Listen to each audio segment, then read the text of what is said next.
But we're smiling through just another afternoon. What else is new? Shit shows and silver linings. We're making a mess, but the stars are aligning. Shit shows and silver linings.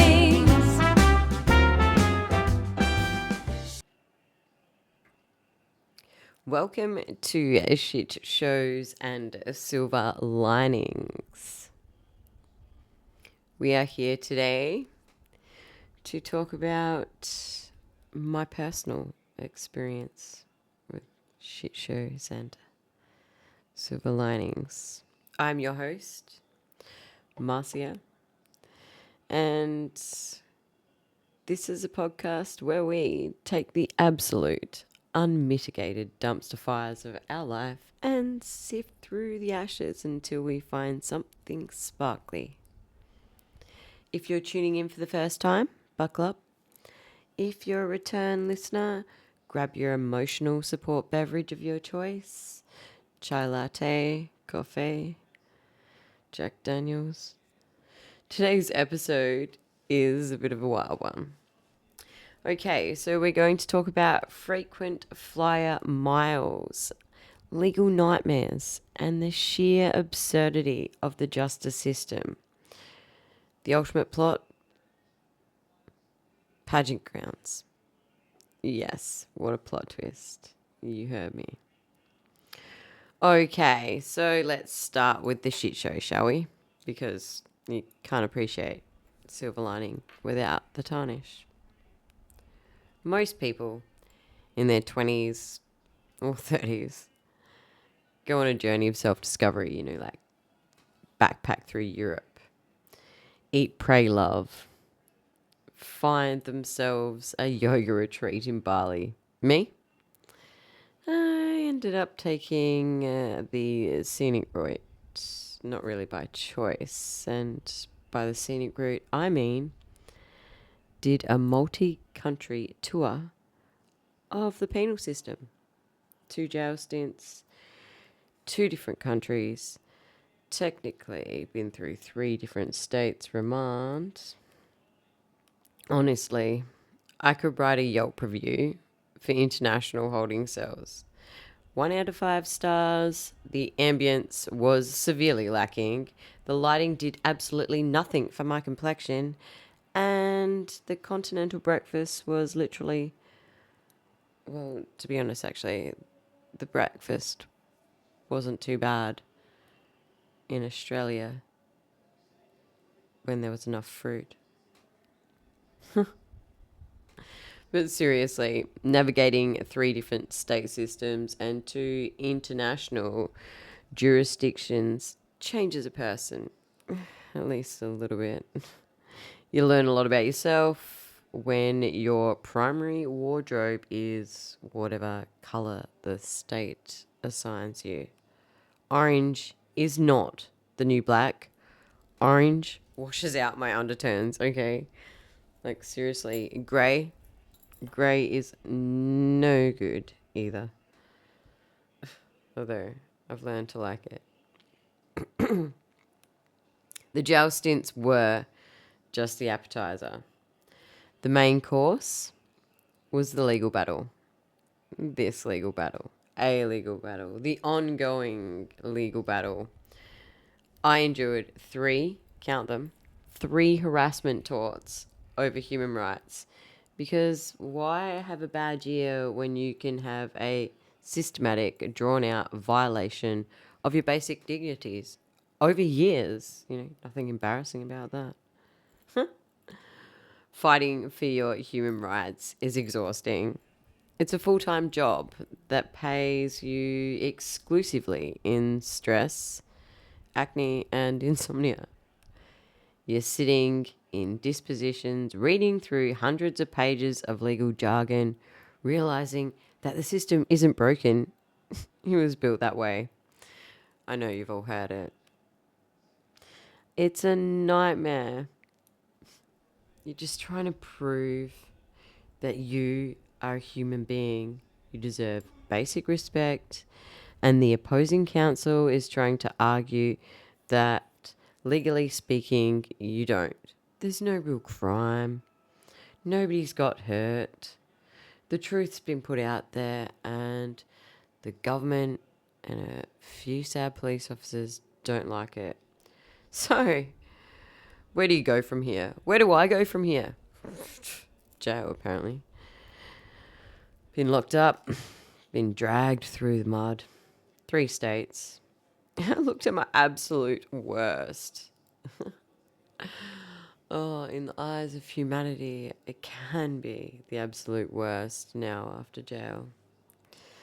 Battered, bruised. Do you know what it did? It got me back into pageantry.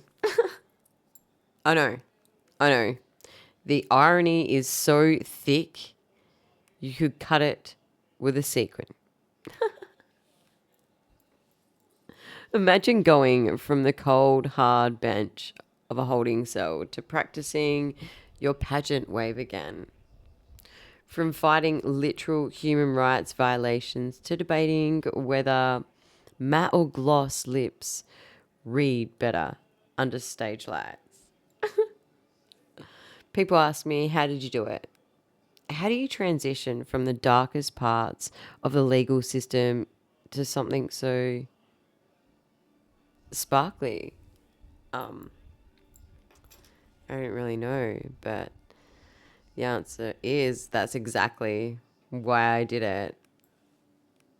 After you've had all your control stripped away from you, there is something incredibly empowering about dictating exactly how you are going to present yourself to the world. You want to put me in a jumpsuit? Fine. Watch me step out in my custom fitted evening gown covered in Swarovski crystals. You know, come on, let's be real. I didn't deserve that, and it shouldn't have happened.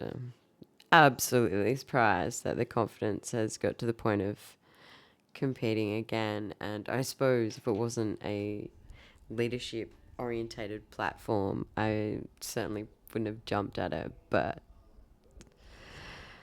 the real prison, my friends, is not the bars. It's the double-sided tape holding a plunging neckline together. That is high stakes. We have to talk about the elephant in the room.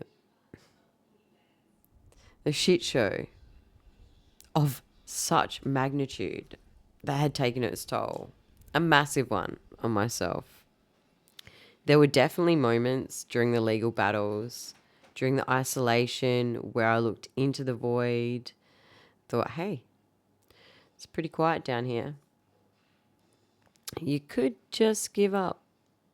And honestly, I thought about it. I really did. But then I remembered something very important. If I gave up, my enemies would win. And worse, my family would probably dress me in something completely out of season for my funeral. And with how tone deaf they were about my life, I could not risk that.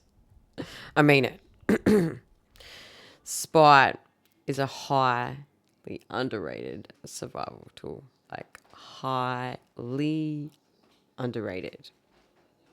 Whenever I felt like checking out early, I just pictured the people who put me through this harassment taught, giving fake, sad interviews about me. Oh, it's such a tragedy, says Sapo. Not today, Satan. I have a preliminary swimsuit competition on Thursday, and I'm going to outlive all of you out of pure, unadulterated pettiness. But in all seriousness, dark humor saved my life. Making lighthearted jokes about not ending it isn't a cry for help for me. It was battle cry. It's looking at the absolute worst the world can throw at you and laughing in its face. Just saying, you tried to break me, but joke's on you. I'm into this shit. Sadistic bitch. When you can joke about the darkness, it loses its power over you. Every time I make a joke about surviving, I'm putting a bit of that power back in my own pocket. You know? So what's the silver lining? Well, I suppose it's a bit of that. The silver lining is resilience. It's the sheer, absurd, beautiful irony of the human spirit. It's the fact that you can be stripped of your rights, locked in a cell, and dragged across borders, strip searched excessively, and still decide that you are worthy of a crown. If you were going through your own shit show right now, whether it's a legal battle, a mental health struggle, or just a really, really bad week, I want you to remember this. You are the author of your own plot twist. They might write the first half of the story where you get knocked down, but you get to write the second half. And if you want the second half to feature you in 6-inch heels, coated in hairspray, absolutely dominating the stage of your own life, do it. Stay alive. Even if it's just to see what happens next. Even if it's just to spite the people who doubted you. Even if it's just because you haven't worn that one really good outfit yet. Keep laughing at the dark. Keep finding the glitter in the wreckage. Thank you for tuning in to Shit Shows and Silver Linings when life turns into a shit show. I've been your host, Marcia. Remember to rate, review, and subscribe.